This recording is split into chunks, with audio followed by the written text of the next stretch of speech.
bersyukur Tuhan. Kami punya Tuhan yang luar biasa. Kami bersyukur kami punya Tuhan yang dahsyat, yang ajaib. Haleluya.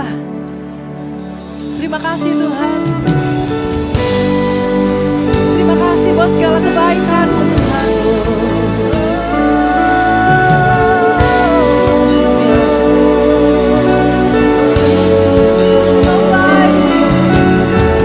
Kami mau mengucap syukur pagi ini Tuhan.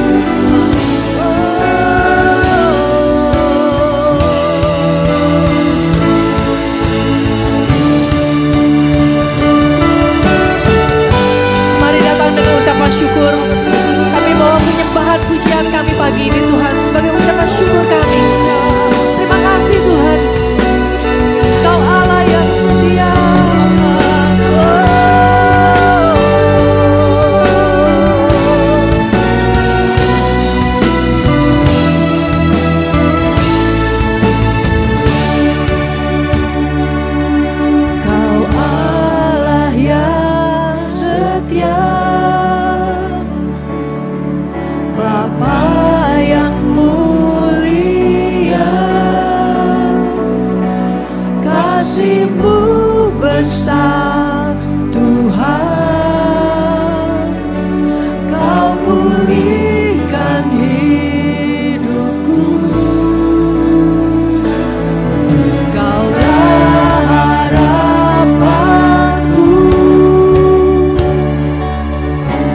bersyukur padamu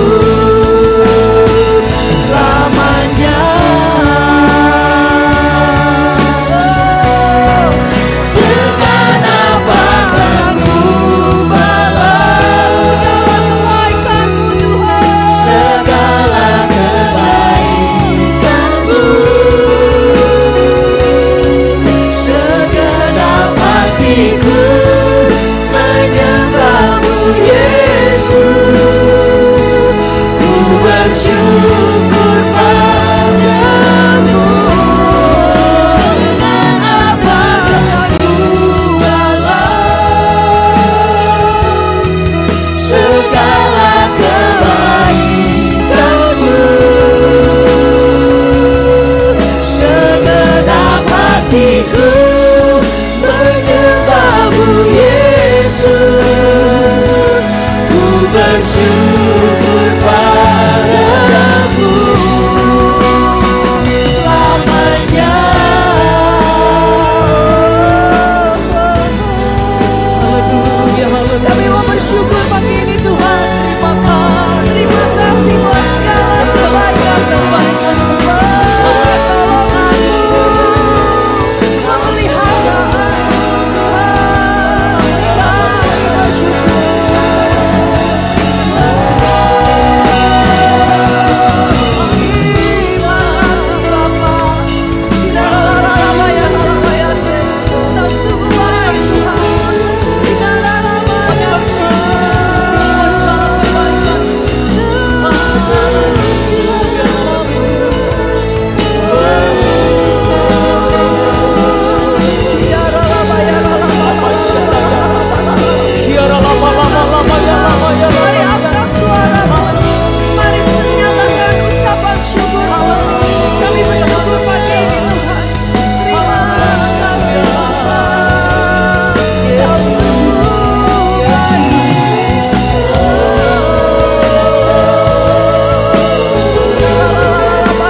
segenap hatiku menyembahmu Yesus, ku bersyukur padamu. Kita semua dengan apakah ku balas segala kebaikanmu, segenap hatiku menyembahmu Yesus, ku bersyukur padamu. Dengan apakah ku balas segala kebaikanmu, segenap hatiku menyembahmu Yesus, ku bersyukur padamu, ku bersyukur padamu. Ku bersyukur padamu selamanya.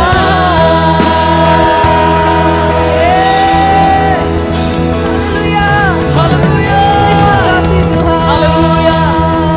Puji nama Tuhan Bapak Ibu. Saya percaya setiap kita diberkati oleh Tuhan, amin.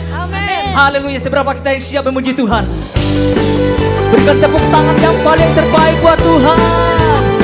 Saya percaya setiap kita diberkati. Haleluya. Amin.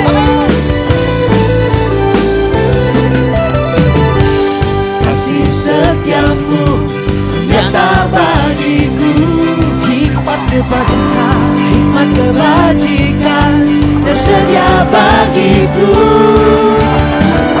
Sebab alasanku limpahkan segalanya,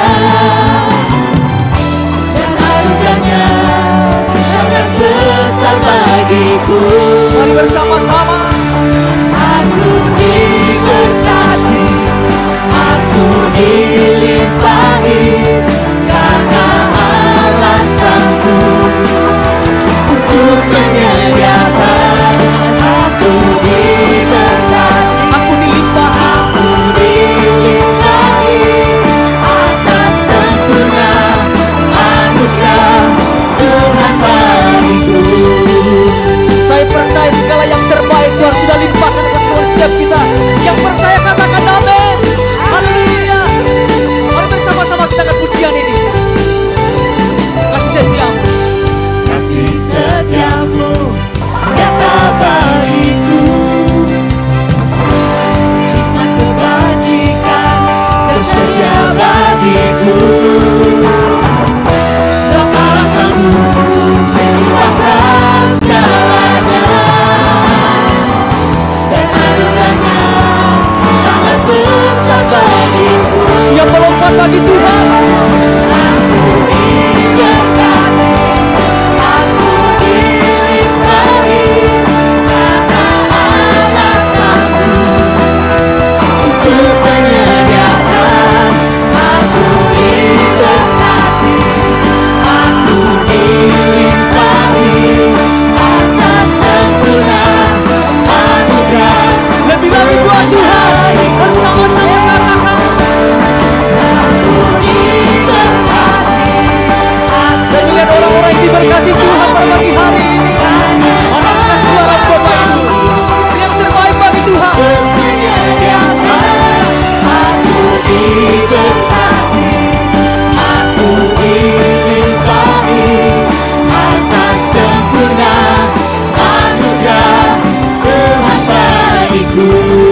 yang luar biasa, amin. Kita punya Allah yang kasihnya tidak terbatas. Allah yang jalannya tidak terduga. Allah yang kuasanya tidak terbatas. Haleluya, haleluya.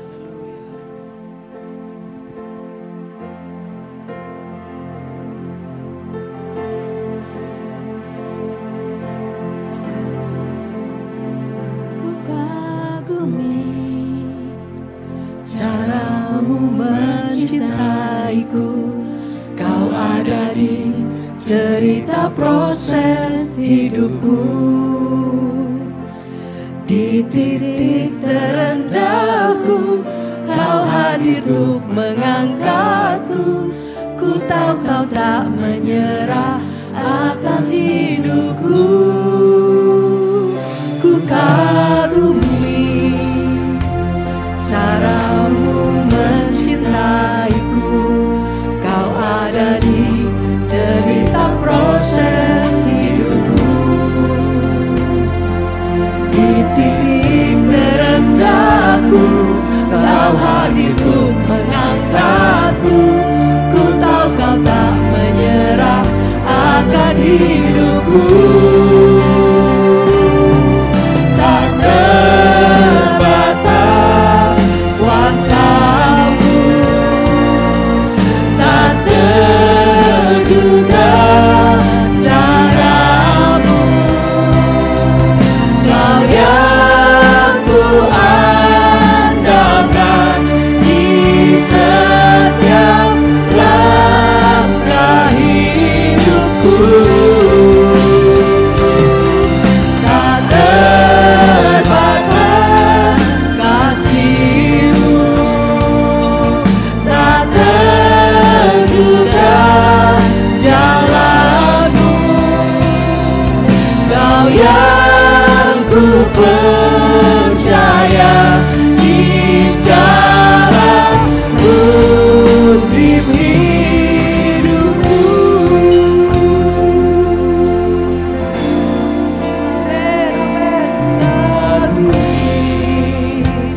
Caramu mencintaiku. Kau ada di cerita proses hidupku. Di titik terendahku, Kau hadir untuk mengangkatku. Ku tahu Kau tak menyerah akan hidupku. Tak terbatas kuasa-Mu, tak terduga cara-Mu. Kau yang ku andalkan di setiap langkah hidupku.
percaya di segala musim hidupku.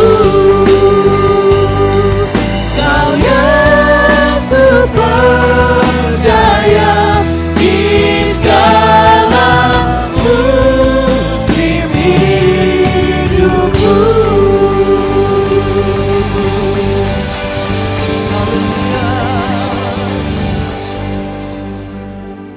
Kami mengucap syukur, ya Aba, ya Bapa, Tuhan. Kami mengucap syukur untuk kebaikan Tuhan, penyertaan Tuhan, bimbingan Tuhan kepada jemaat-Mu di tempat ini. Kami mengucap syukur Tuhan. Kau memanggil kami untuk membangkitkan yang lumpuh.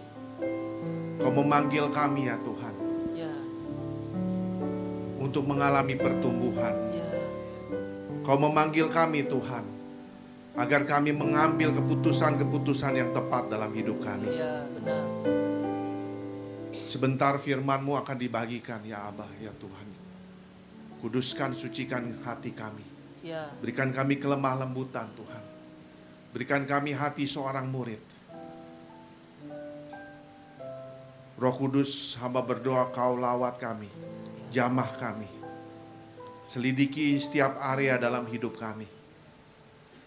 Kami berdoa Tuhan agar setiap kelumpuhan, setiap area yang lumpuh dalam hidup kami, Tuhan, pada pagi hari ini kami mau berkata, bangkit.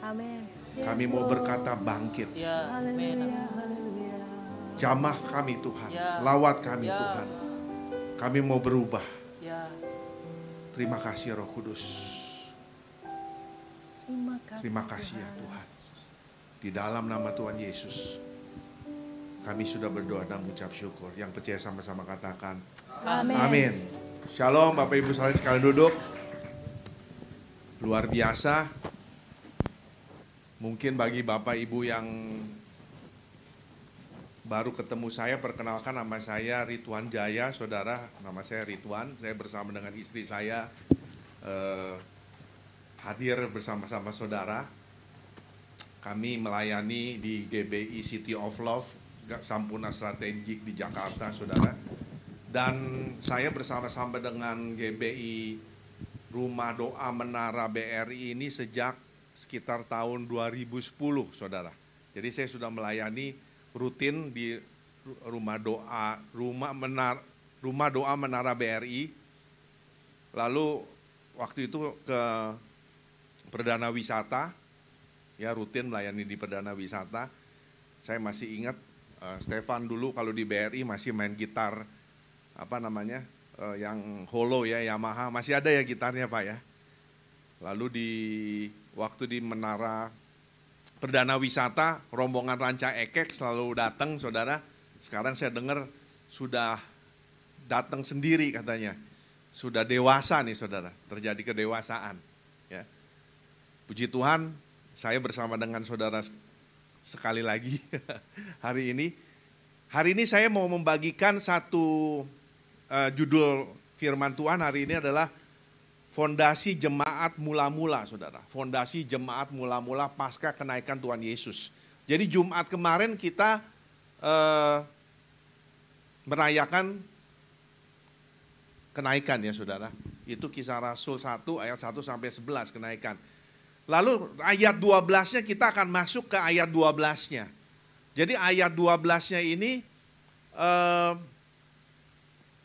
apa yang dilakukan oleh para rasul itu menjadi fondasi kekristenan, saudara. Jadi apa yang mereka lakukan itu menjadi fondasi bagi kita. Jadi apa yang kita lakukan sekarang ini adalah fondasi atau landasan dari apa yang mereka lakukan 2000 tahun yang lalu sesudah Tuhan Yesus naik ke surga. Nah, karena visi tahun ini, saudara, adalah bangkitkan yang lumpuh. Bangkitkan yang lumpuh. Yuk kita baca Kisah Para Rasul 4 ayat 8 sampai 10. Yuk kita baca 1, 2, 3. Lalu kata Paulus dengan suara nyaring, berdirilah tegak di atas kakimu. Dan orang itu melonjak berdiri, lalu berjalan kian kemari. Ini visi yang dibagikan yang didapat oleh Tuhan, pesan Tuhan kepada jemaat GBI Pastor tahun ini ya Pak Ishak ya. Jadi saya percaya Tuhan berbicara, pesan Tuhan kepada kita semua adalah kita harus membangkitkan yang lumpuh. Namun waktu saya berdoa, saya bertanya sama Pak Ishak apa pesan Tuhan bagi jemaat pastor? Bangkitkan yang lumpuh. Lalu Tuhan berbicara kepada saya sehubungan, sejalur atau satu frekuensi dengan apa yang terjadi sesudah kenaikan Yesus ke surga, yaitu area atau fondasi yang diletakkan oleh para rasul itu, apakah fondasi tersebut sudah kita jalankan atau sudah kita aplikasikan. Jadi hari ini kita akan seperti QC rohani saudara. Apa tuh QC? Quality Control rohani. Kita akan checklist, kita akan memeriksa kedalaman hati kita, setiap ruangan dalam hati kita akan periksa saudara. Apakah ada terjadi kelumpuhan? Nah, lumpuh ini saudara, saya lihat definisinya adalah kelumpuhan atau paralisis adalah kondisi ketika satu atau beberapa bagian tubuh tidak dapat digerakkan. Kondisi ini disebabkan oleh gangguan pada otot atau saraf, cedera atau penyakit tertentu. Ini saya dapat dari Google ya saudara. Nah, berbicara dengan anggota tubuh, firman Tuhan mengatakan di Roma 12 ayat 5, yuk kita baca yuk sama-sama 1, 2, 3. Demikian juga kita, walaupun banyak, adalah satu tubuh di dalam Kristus. Tetapi kita masing-masing adalah anggota yang seorang terhadap yang lain. Jadi saudara, kita semua dari seluruh gereja, denominasi seluruh dunia ini saudara, Ortodok Timur, ya saudara, Kristen Syria, mungkin Protestan, seluruh denominasi yang percaya kepada Yesus dan mengakui Yesus adalah Tuhan, kita adalah satu tubuh. Amin. Jadi denominasi mainstream yang percaya kepada, kita di GBI ini mempunyai namanya Sahadat Para Rasul ya saudara. Nah banyak orang yang mempunyai, ini agak sedikit menyimpang, agak sedikit ini. Hari-hari ini banyak sekali pengajaran-pengajaran yang Bapak Ibu harus hati-hati sekali. Karena contohnya dia pengajar yang hebat, pengajar yang terkenal, bahkan dulu mengajar di STT kita dan menjadi sangat terkenal. Tetapi mengajarkan bahwa Trinitas itu adalah hierarki saudara. Bapa, Putra, dan Roh Kudus. Contoh seperti itu udah maaf ya, udah di luar dari pengajaran mainstream, pengajaran para rasul. Ini kita harus hati-hati sekali. Kita harus hati-hati sekali. Jadi gereja universal ini yang percaya kepada Yesus Kristus adalah Tuhan, Yesus Kristus adalah juru selamat, ya bukan juru selamat pelaksana. Ada lagi nih yang ngajarin Yesus Kristus adalah juru selamat pelaksana. Yesus, jadi yang saudara nggak usah dengar-dengar yang seperti ini, saudara pastikan kita ikutin apa yang firman Tuhan katakan. Nah, gereja-gereja yang mengikuti doktrin Alkitab, saudara, itu adalah tubuh Kristus. Nah, mungkin bagian tubuhnya adalah denominasi. Subbagian tubuhnya, organ-organnya itu adalah gereja-gereja, saudara. Dan di setiap gereja, 1 Korintus 12 ayat 27 dikatakan, kamu semua adalah tubuh Kristus. Dan kamu masing-masing adalah anggota-anggotanya. Jadi kita nih semua adalah anggota tubuh Kristus, saudara. Nah sebentar kita akan memeriksa anggota tubuh kita nih. Sebentar saya akan ajak saudara memeriksa anggota tubuh kita. Di jari kita apakah kita lihat nanti, ini kelingking saya lumpuh atau tidak. Oh ternyata berfungsi. Telunjuk saya berfungsi atau tidak. Ya, jadi kita akan dengan cepat, dengan berlahan ya saudara, kita akan melihat bagian tubuh kita yang lumpuh. Nah, sekarang masuk ke Kisah Rasul 1 ayat 12. Ya, kita akan masuk ke dalam perikop sesudah Yesus naik ke surga. Di Kisah Rasul ini kita masuk ke minggu-minggu di mana Yesus sudah bangkit ke surga. Dan waktu Yesus naik ke surga, ini yang dilakukan oleh para rasul, saudara. Oke, Kisah Rasul 1 ayat 12. Ayo kita baca sama-sama. 1, 2, 3. Maka kembalilah rasul-rasul itu ke Yerusalem dari bukit yang disebut Zaitun, yang hanya seperjalanan Sabat jauhnya dari Yerusalem. Ayat 13, setelah mereka tiba di kota, naiklah mereka ke atas ruang atas, tempat mereka menumpang. Mereka itu adalah Petrus dan Yohanes, Yakobus dan Andreas, Filipus dan Thomas, Bartolomeus dan Matius, Yakobus bin Alfeus dan Simon orang Zelot dan Yudas bin Yakobus. Jadi saudara, yang para rasul lakukan sesudah Yesus naik ke surga adalah mereka melakukan, kalau di sini namanya apa Bu? Komsel, apa? Komsel. Ada gereja yang menyebut kelompok kecil ini namanya connect group. Ada gereja yang menyebut namanya family altar. Ada gereja yang menyebut namanya date. Apapun itu, kita menyebutnya kelompok kecil, saudara. Atau di sini namanya komsel ya Bu ya. Di sini saya dengar ada 8 komsel, betul? Ada 8 komsel. Nah saudara sudah melakukan apa yang fondasi yang para rasul sudah letakkan. Hari ini kita akan belajar apa yang dilakukan apa yang menjadi kriteria saudara. Jadi rupanya komsel yang mereka lakukan pertama adalah mereka punya pendidikan yang sama saudara. Mereka punya pendidikan yang sama. Lulusan STT Galilea saudara. Rektornya siapa? Rabi siapa? Yesus Kristus, betul. Jadi murid-murid ini kumpul, punya pendidikan yang sama. Yang kedua, mereka punya latar belakang yang sama saudara. Yaitu mereka orang-orang Yahudi. Mereka orang Yahudi. Yang ketiga, mereka punya tujuan yang sama. Karena mereka sudah mendapatkan amanat agung kan saudara. Mereka punya tujuan yang sama. Dan Alkitab tadi baru kita baca, mereka berada di tempat yang sama. Alkitab katakan upper room, ruang atas. Seperti kita di sini, kita berada di upper room saudara. Di tempat yang sama.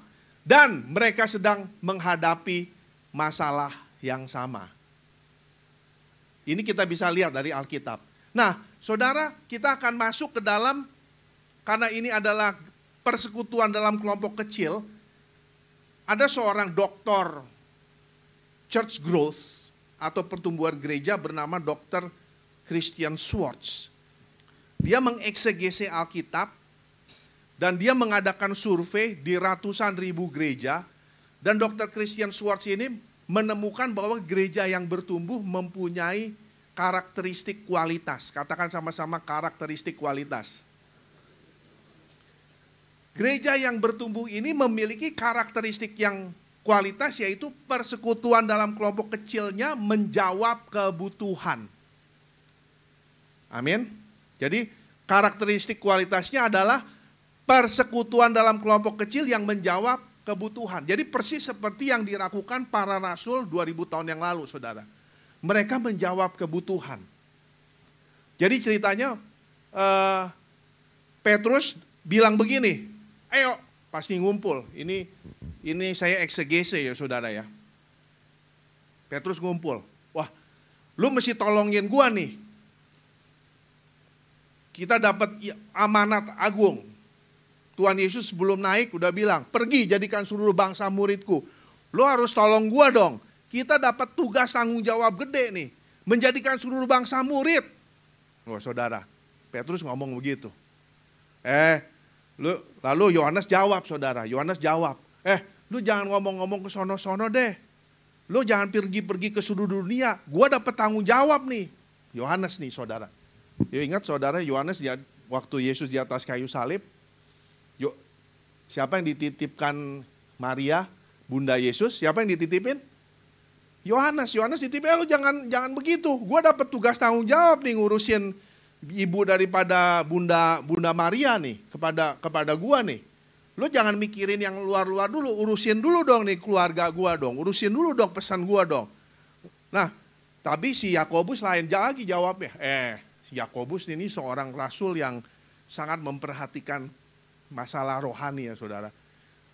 Yakobus 3 bicara mengenai lidah ya saudara ya. Wah dia rohani. Dia tunggu dulu. Di kelompok ini kita harus mikirin bagaimana kita bertumbuh secara rohani. Kita harus jaga lidah kita dong. Ini kata Yakobus. Thomas jawab saudara. Thomas kan saudara tahu suka ngilang-ngilang. Yesus nongol dia nggak ada saudara. Ngurusin apa?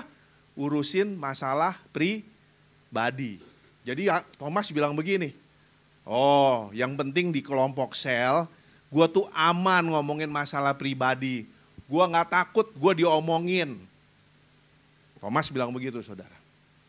Lalu Filipus bilang, enggak lah, yang penting kita saling mendoakan. Kita saling mendoakan yang penting. Kita nih sekelompok ini nih harus saling mendoakan. Ya. Bartolomeus bilang begini, enggak. Lu bener, oke lah lo semua. Tapi yang pasti di kelompok, nanti kita kan udah di Tuhan Yesus sudah bilang nih, kita mau disuruh menjadikan seluruh bangsa murid. Kita harus melatih dong pemimpin-pemimpin kelompok kecil. Kita kan buka kelompok-kelompok. Matius bilang, lo ingat gak dulu waktu Tuhan Yesus membagikan 5 roti dan 2 ikan, dia bagi apa? Kelompok-kelompok. Jadi kita harus melatih nih pemimpin-pemimpin, kata Matius saudara. Oh iya benar. Ya, Simon, si Bartolomeus benar. Tuhan Yesus bilang pergi jadikan seluruh bangsa murid. Kita dipanggil untuk bermultiplikasi loh. Kita disuruh bermultiplikasi. Akhirnya si Simon orang Zelot saudara. Simon orang Zelot ini agak sedikit inklusif. Dia merasa orang Yahudi paling hebat. Dia gak suka dijajah oleh orang Romawi saudara. Dia merasa inklusif. Tapi dia bertobat. Wah kita gak bisa inklusif. Kayaknya ini seluruh bangsa. Jadi kita gak bisa hanya untuk Yahudi saja. Jadi pola pikirnya gini loh. Kelompok kecil gua nih bukan hanya untuk Tenglang Bandung aja nih. Kelompok kecil gua nih untuk orang-orang misalnya pedagang. Di sini ada pedagang misalnya banyak di sini pedagang kain ya misalnya. Ini kelompok kecil gue nih hanya untuk pedagang kain saja. Zelot bilang, kita ini harus membuat satu kelompok kecil yang bisa membaur, yang bisa merangkul, bisa menjangkau.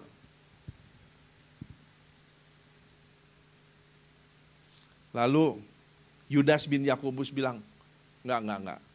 Yang terpenting,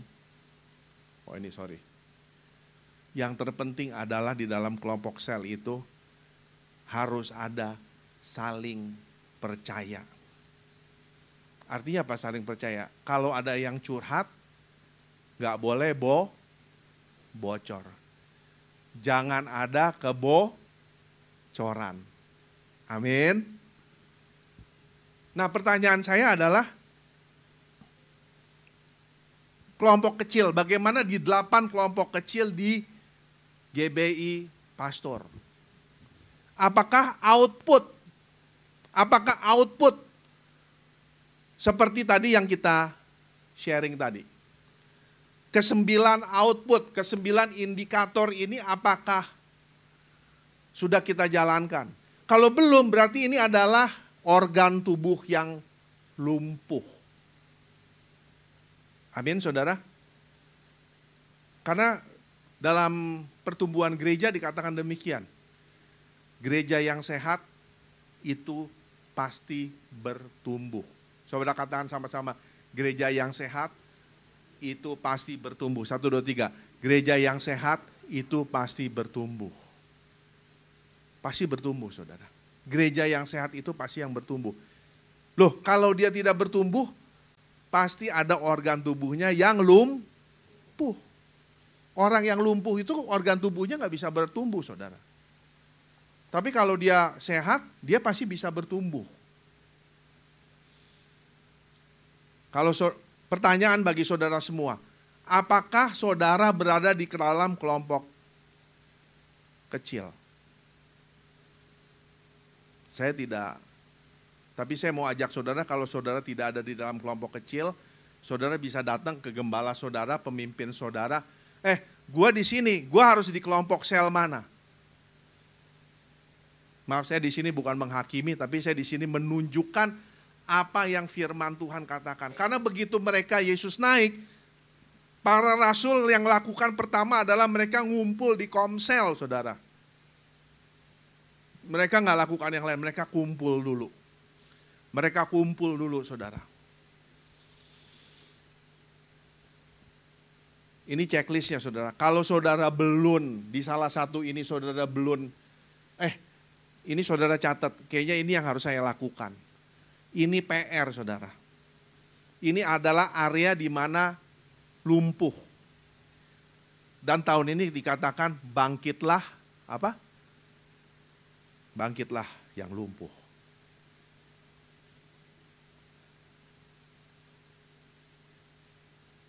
Berdirilah tegak di atas kakimu. Amin. Kita mau area dalam tubuh kita yang lumpuh ini kita perbaikin.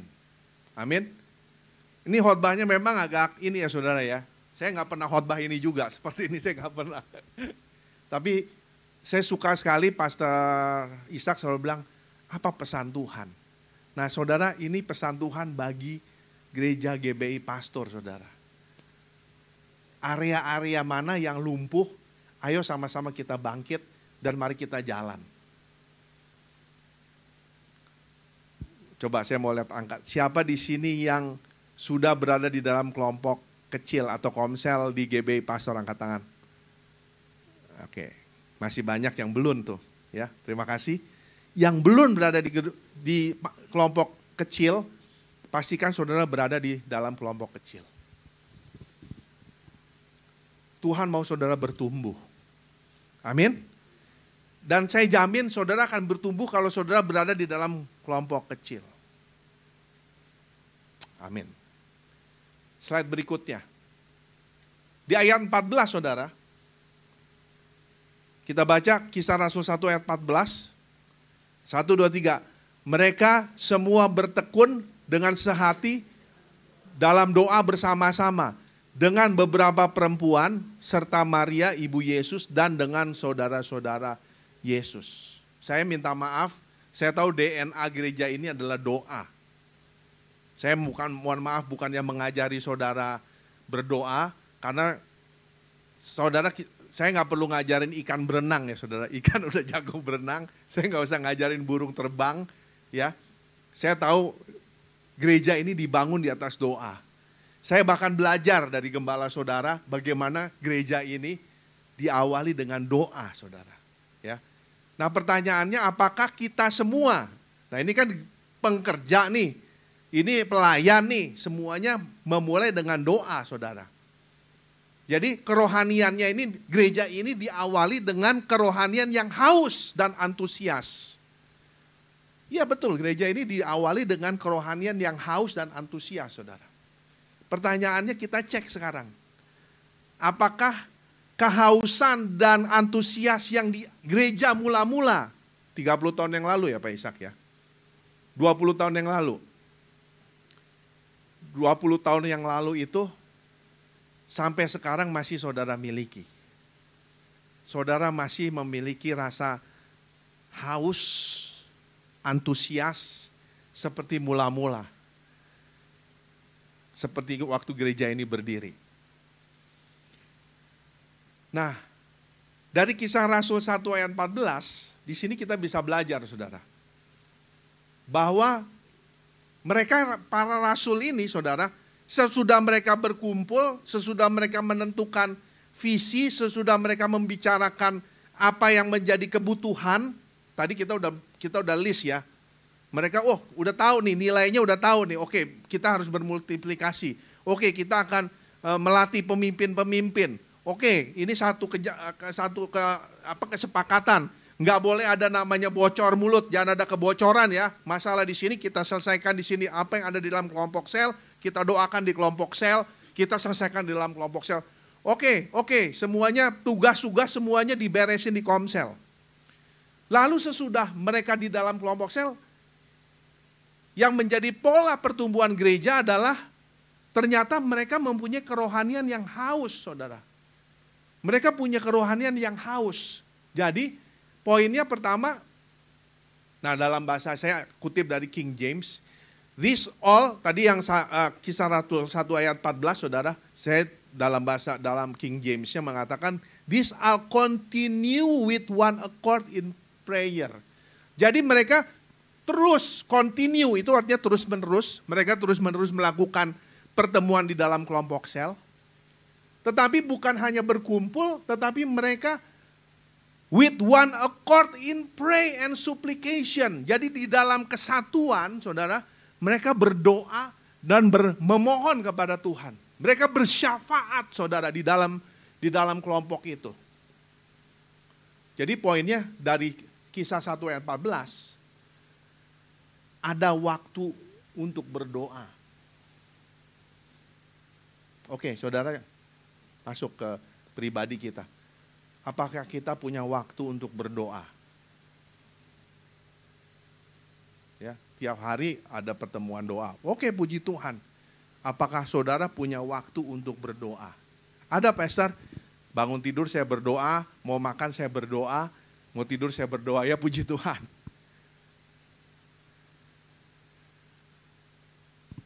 Poin kedua, ada partner doa. 1 Korintus 1:14 ya. This all continue with one accord in pray and supplication. Kalau dalam bahasa mereka semua bertekun. Mereka semua bertekun. Artinya apa, saudara? Ada partner doa. Saudara catat, siapa partner doa saudara?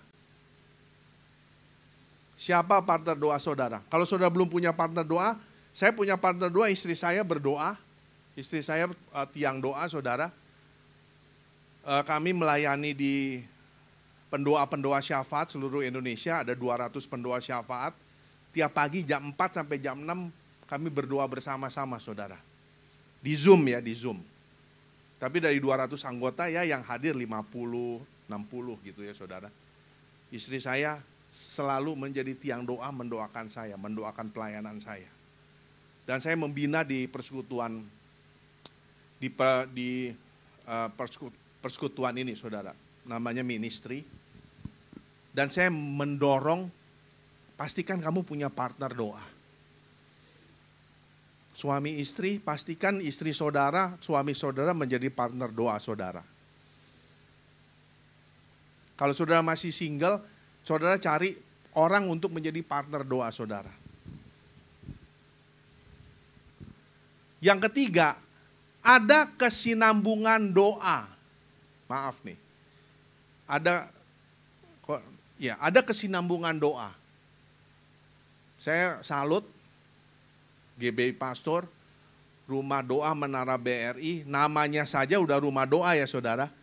Pastikan saudara punya DNA ini. Doa, pujian, penyembahan. Amin. Ya. Pastikan saudara punya kesinambungan doa. Hasilnya apa, saudara? Kesinambungan doa ini menghasilkan ternyata ketekunan doa, endurance.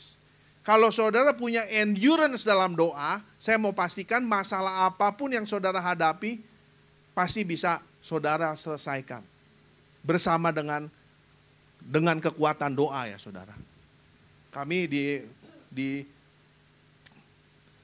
ministry kami, kemarin baru dapat WA, puji Tuhan Pak, saya kanker payudara sesudah kita bersama-sama berdoa. Ini katanya stadium 4 sesudah dioperasi, ternyata waktu di biopsi, puji Tuhan kankernya sudah hilang. Puji Tuhan, terima kasih untuk doa-doanya saudara. Tuhan masih menjawab doa, amin. Pertanyaannya tinggal kita bawa, pray and supplication. Bawa di dalam doa dan permohonan. Di mana? Dalam pertemuan doa.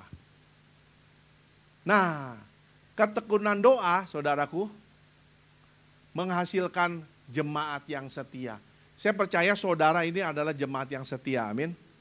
Dan saya lihat jemaat setia, saya lihat banyak Pak David, Stefan, ya, Yohanes. Ini jemaat yang setia, yang dihasilkan dari apa? Ketekunan doa. Nah, jemaat yang setia ini yang akan menghasilkan apa saudara? Akan menghasilkan kesatuan. Unity itu dihasilkan dari doa saudara. Jadi unity bukan 1, 2, 3 instan kita unity, tidak. Unity dihasilkan dari proses pertemuan di dalam kelompok sel, pertemuan doa, pertemuan doa, pertemuan doa, pertemuan doa, pertemuan doa. Dan dari situ akan menghasilkan jemaat yang setia. Karena ada unity. Katakan amin.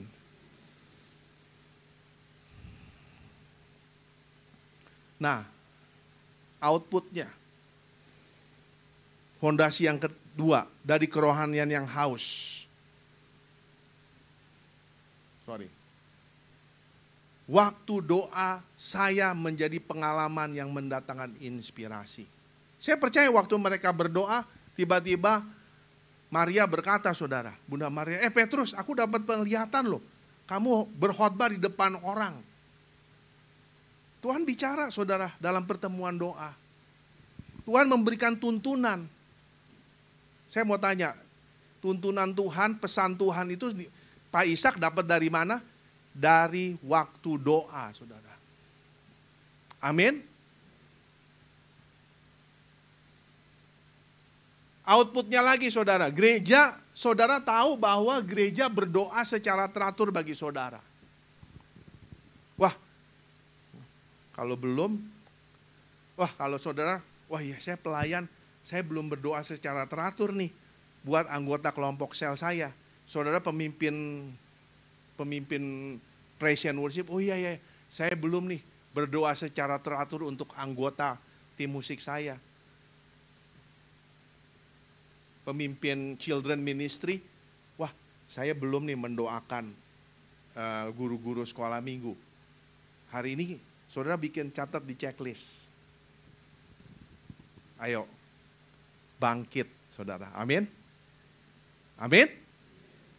Bapak-bapak belum mendoakan nih. Belum mendoakan anak-anak saudara. Hari ini mulai bikin checklist. Saya mendoakan anak saya. Saudara sebut namanya. Dapat jodoh yang dari Tuhan. Mendapat pekerjaan yang dari Tuhan. Tuhan mencukupi segala kebutuhannya.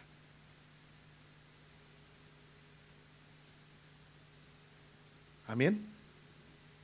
Banyak PR ya. Pastor Ridwan kasih banyak PR nih saudara. Nah, outputnya kerohanian yang harus saya sering menceritakan pengalaman-pengalaman saya bersama dengan Tuhan. Nanti saudara bisa lihat, Rasul itu bisa menceritakan pengalaman.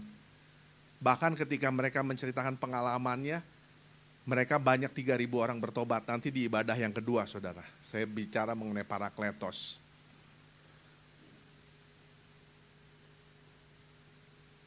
Mundur dikit.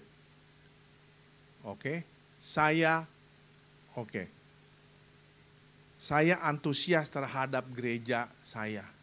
Saudara, kerohanian yang haus dan antusias itu akan meluap-luap dan saudara akan secara otomatis lo pergi deh ke GB Pastor, keren. Doa pujian penyembahannya luar biasa. Udah lo datang deh. Hadirat Tuhannya luar biasa. Lo pasti dijamah, lo pasti diberkati. Amin. Saudara antusias terhadap gereja saudara. Waduh, kalau sekarang saya kayaknya nggak pernah ngajak orang ke GB Pastor. Artinya ini yang harus saudara bangkitkan.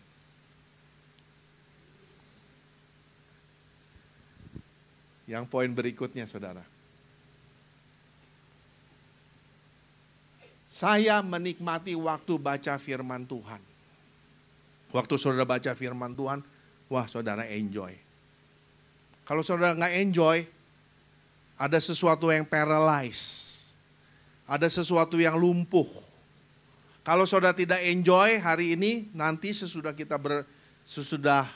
saya membagikan firman, saudara minta kepada Tuhan, Tuhan berikan aku kerohanian yang haus dan antusias.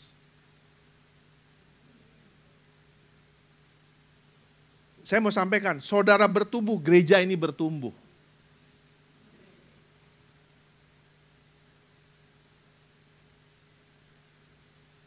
Nah, kalau yang poin yang ini saudara, ini oke, Alkitab menjadi sumber petunjuk ya saudara, yang kuat dalam hidup saya. Itu sama dengan yang poin nomor 6. Dan yang 7, pemimpin saya adalah teladan rohani hidup saya.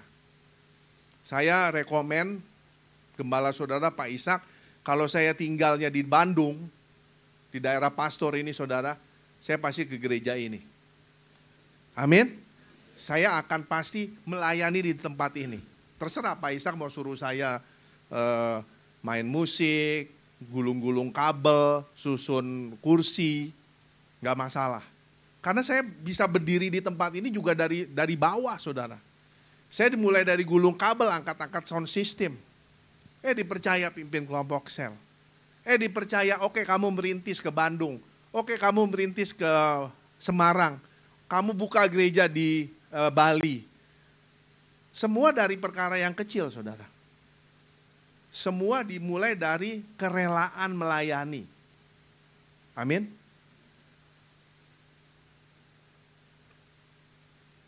Pemimpin saya adalah teladan rohani saya. Itu saya rasa undoubt ya, tidak diragukan lagi. Obvious, sangat jelas terang benderang. Ya, Pak Ishak, tim kepemimpinan di sini bisa menjadi teladan rohani saya. Bisa menjadi teladan rohani saudara. Ini udah checklist lah saudara, ini nggak usah diapa-apain. Oke, dari yang ke-6 ini, kerohanian yang haus dan antusias. Output daripada 1 Korintus 1 ayat 14. Pertanyaannya, area mana yang lumpuh? Area mana yang harus saudara bangkitkan?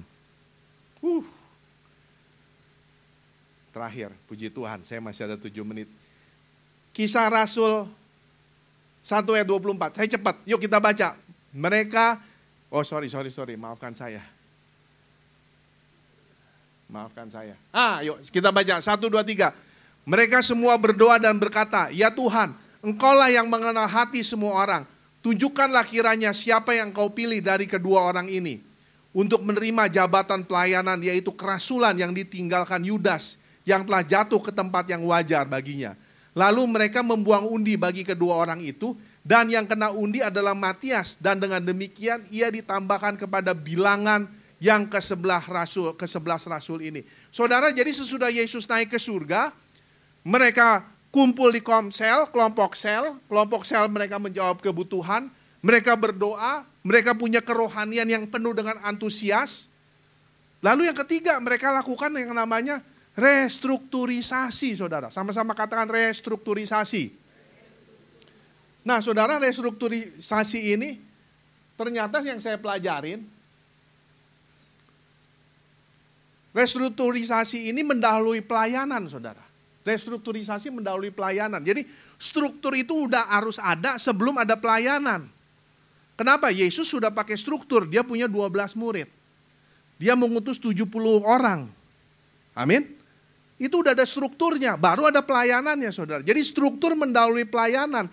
SOP itu dibuat dulu, baru saudara buat perusahaan, betul? Saudara bikin standar operating procedure dulu, baru bikin restoran. Bukan baru bikin restoran, baru bikin SOP, saudara. Ini banyak yang kejadian yang terbalik-balik, saudara. Ya.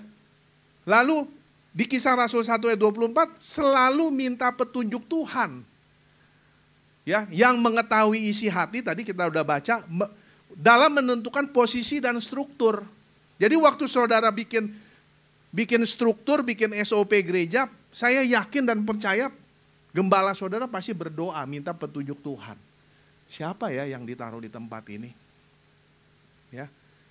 Poin berikutnya, karena minta petunjuk Tuhan, jadi kita tidak terburu-buru dalam memilih pelayan, saudara. Ya. Lalu sesudah kita bikin struktur itu menentukan urai tugas. Wah, ini kayaknya agak manajemen nih. Tapi ini kenyataannya seperti itu, saudara. Ya, gereja 50 orang strukturnya untuk menampung 50 orang. Gereja 100 orang untuk menampung 100 orang. Oh, thank you. Cepat ya. Oke. Berikutnya. Wow. Oke. Saya cepat aja. Ini kok nggak maju ya? Jadi dengan kata lain, kita tidak boleh alergi bila gereja ini merubah struktur. Katakan amin. Kalau Pak Ishak melihat, oke, ke depan kita akan mempunyai banyak jemaat. Kita akan merubah struktur. Saudara harus siap. Karena kantong kulit anggur itu harus baru supaya Tuhan bisa memberikan anggur yang baru. Amin. Gereja ini harus, kalau saudara mau bertumbuh, struktur itu harus disiapkan sesuai dengan kapasitas. Pastor Ishak ada mention itu di khotbah, kita harus berubah, saudara. Jadi strukturnya itu harus dirubah. Kitanya harus berani berubah. Nah, outputnya, saudara. Nah, saya cepat aja. Nanti karena waktu, saudara bisa lihat lagi di YouTube ya, saudara. Rekaman dari khotbah ini. Oh, kenapa nih? Ini secara detail output dari sebuah struktur yang tepat guna. Ini ada 9 output, saudara. Nah, ini slide terakhir. Puji Tuhan. Nah, saudara, Pastor Rick Warren, gereja dari Saddleback, mengatakan the chemistry of a church, kimiawi dari pertumbuhan gereja itu ditentukan oleh 2 hal. Inhibitor and catalyst. Inhibitor itu penghalang, katalis itu pendorong. Dia berkata, yang menjadi penghalang daripada gereja yang bertumbuh adalah immaturity of the member. Jemaatnya yang tidak dewasa, saudara. Jadi supaya jemaat itu dewasa gimana? Katalisnya adalah setiap jemaat harus mengikuti dasar-dasar Alkitab yang diberikan, yang ada di gereja ini. Harus supaya saudara menjadi dewasa. Yang kedua, penyebab gereja itu tidak bertumbuh adalah jemaat yang takut. Takut tidak dikasihi, takut tidak diperhatikan, takut tidak dilayani. Ternyata katalistisnya adalah apa, saudara? Saudara bergabung di dalam kelompok sel. Maka itu tadi saya dorong, ini kok berikutnya? Ya, katalistisnya adalah saudara berada di dalam kelompok sel. Ketiga, saudara, gereja itu tidak bisa bertumbuh karena lethargy of member, kelesuan daripada jemaat. Jemaat itu lesu. Katalisnya apa, saudara? Katalisnya adalah relationship and responsibility. Jadi kita harus membangun hubungan di gereja ini satu dengan yang lain dan mulai diberikan tanggung jawab. Pak Ishak, mulai memberikan tanggung jawab. Tetapi kepada orang-orang yang sudah diangkat ya, sudah melayani ya, didorong untuk melayani. Dan yang keempat,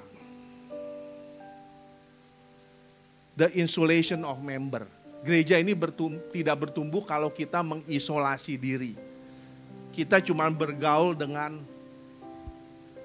ya orang-orang GBI pastor, udahlah kita sama kita aja deh. Kita udah yang paling enak lah. Kita satu suku, kita tidak mau menjangkau. Saya tutup dengan satu cerita, saudara, baru-baru ini yang sangat viral, yang namanya Fat Cat. Ada yang dengar Fat Cat? Seorang gamer jatuh cinta dengan wanita, dia umur 24, dia jatuh cinta dengan seorang wanita 6 tahun lebih tua, jadi bucin, budak cinta, saudara. Si Fat Cat ini gamer dan dia memberikan segala penghasilannya sebesar 1,5 M kepada wanita yang dia cintai ini, saudara. Apa yang terjadi? Akhirnya singkat cerita, cintanya ditolak, duitnya habis, dia miskin, saudara. Lalu dia lompat dari jembatan. Ini jadi viral. Loh, hubungannya apa? Saudara, ada ratusan ribuan Fat Cat di luar sana. Orang-orang yang tidak mengenal Kristus.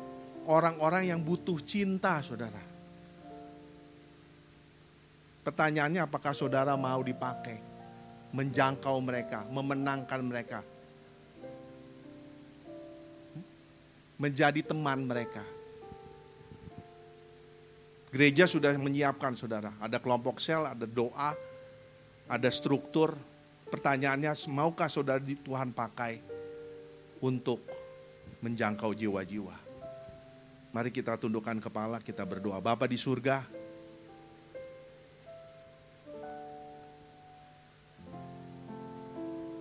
kami mengucap syukur kebenaran firman-Mu. Begitu banyak yang hamba-Mu akan sampaikan Tuhan. Hamba berdoa waktu yang singkat ini boleh berbicara kepada kami. Hamba berdoa setiap area yang lumpuh, Tuhan, biar kami bisa melihat area tersebut. Dan kami dengan iman kami boleh berkata, bangkit di dalam nama Tuhan Yesus. Kalau ada area-area doa, area-area yang baru, yang lama, di mana kerinduan kami, hasrat kami, antusias kami sudah lumpuh. Roh Kudus, pagi hari ini kami minta, Roh Kudus jamah area hidup kami yang lumpuh. Tuhan, kami rindu untuk bertumbuh. Kami rindu untuk bangkit Tuhan. Kami rindu kelumpuhan kami Tuhan bangkitkan. Kami mau bangkit dan berdiri Tuhan. Dalam area dalam hidup kami. Kami mau hidup kami menggenapi firman-Mu. Kami mau menjadi bagian pemenang-pemenang jiwa. Kami mau Tuhan pakai. Ini kami Tuhan. Kalau saudara berkata, Tuhan, aku mau Tuhan pakai. Saudara letakkan tangan saudara di dada saudara. Saudara katakan, Tuhan pakai hamba-Mu. Pakai ke aku Tuhan. Untuk menjadi penjangkau jiwa-jiwa. Mulai hari ini aku mau menjangkau jiwa-jiwa. Aku mau memenangkan. Firman-Mu berkata satu orang diselamatkan, seisi rumah akan diselamatkan. Tuhan, aku mau mulai mendoakan jiwa-jiwa. Aku mau mulai memenangkan jiwa-jiwa. Aku mau mulai berteman, bersahabat, menjangkau, melayani, berhubungan dengan orang-orang yang belum mengenal Engkau Tuhan. Pakai kami Tuhan. Terima kasih Bapa. Hidupku menggenapi firman-Mu. Terima kasih Tuhan. Tanda mujizat sertai tiap langkahku. Kau bersamaku di dalamku, jadi bukti kebesaran-Mu. Pakai hidup kami Tuhan. Hidupku menggenapi firman-Mu. Tanda mujizat sertai tiap langkahku. Kau bersamaku di dalamku, jadi bukti kebesaran-Mu. Jadi bukti kebesaran-Mu.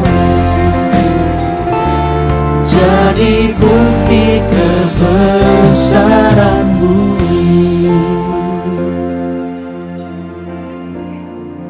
Terima kasih Bapa. Kami mengucap syukur Tuhan buat kebenaran firman-Mu yang boleh kami dengar Tuhan. Biarlah itu semua kami boleh tangkap Tuhan. Dan kami boleh lakukan di dalam kehidupan setiap kami. Roh Kudus mampukan setiap kami untuk melakukannya ya Bapa. Berkati hamba-Mu Tuhan yang sudah memberitakan firman-Mu ya Tuhan. Biarlah Engkau terus mengurapi, pakai hamba-Mu Tuhan untuk menjadi saluran berkat dimanapun dia. Tuhan pakai dia, keluarganya Tuhan berkati berlimpah-limpah di dalam nama Tuhan Yesus Kristus. Terima kasih Bapa di surga, terima kasih Yesus. Setiap kita yang sudah diberkati bersama-sama katakan amin. Oke, puji Tuhan jemaat yang dikasih Tuhan Yesus. Sebentar kita akhiri ibadah kita pada pagi hari ini. Saya undang kita angkat kedua belah tangan kita, arahkan hati kita, fokuskan dan terus terhubung dengan Yesus senantiasa. Pergilah, pulanglah dan jadilah saksi-saksi Kristus. Mari jemaat yang dikasih Tuhan, terimalah berkat damai dan sejahtera daripada Allah Bapa, kasih karunia daripada Tuhan Yesus Kristus, dan persekutuan Roh Kudus yang indah dan manis menyertai setiap kita semua, mulai daripada pagi hari yang indah ini sampai hari Maranatha. Tuhan Yesus menjemput setiap kita di awan-awan yang permai. Setiap kita yang percaya menerima, kita sama-sama katakan amin. Yesus berkati.